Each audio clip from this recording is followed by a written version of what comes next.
મોટા શહેરોમાં દુકાન કે ઓફિસ ભાડે રાખી ગેરકાયદેસર કોલ સેન્ટરના અનેક કિસ્સા સામે આવી ચૂક્યા છે, પરંતુ હવે શાતીર આરોપીઓએ પોલીસથી બચવા ગ્રામ્ય વિસ્તારોમાં બોગસ કોલ સેન્ટર ખોલીને વિદેશી નાગરિકોને લૂંટવાનું શરૂ કર્યું છે। આવી જ ઘટના સાણંદ પોલીસ સ્ટેશન વિસ્તારમાં સામે આવી છે।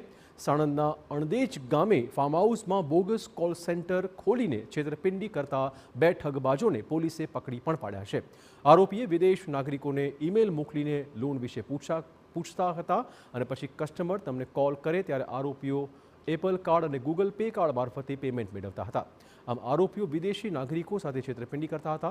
પોલીસે કોલ સેન્ટર કેસમાં બે આરોપીની ધરપકડ કરીને laptop, router, mobile phone, car સહિત 2.74 લાખથી વધુનો મુદ્દામાલ કબજે કર્યો છે।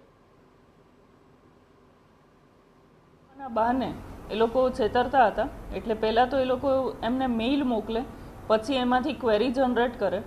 એમાં એક નંબર એમણે આપેલો હોય, જે નંબર પણ એમણે વિદેશી નંબર મેળવેલો હતો। આ નંબર પર જ્યારે કસ્ટમર્સ એમને કોલ કરે છે ત્યારે એપલ કાર્ડ અને ગૂગલ પ્લે કાર્ડ મારફતે તે લોકો પેમેન્ટ લેતા હતા અને આ જે પેમેન્ટ છે એ ઇન્ટરનેશનલ કરન્સીનું હોય, જેને આંગળીયા પેઢી મારફત તે લોકો ઇન્ડિયન કરન્સીમાં ટ્રાન્સફર કરાવતા હતા।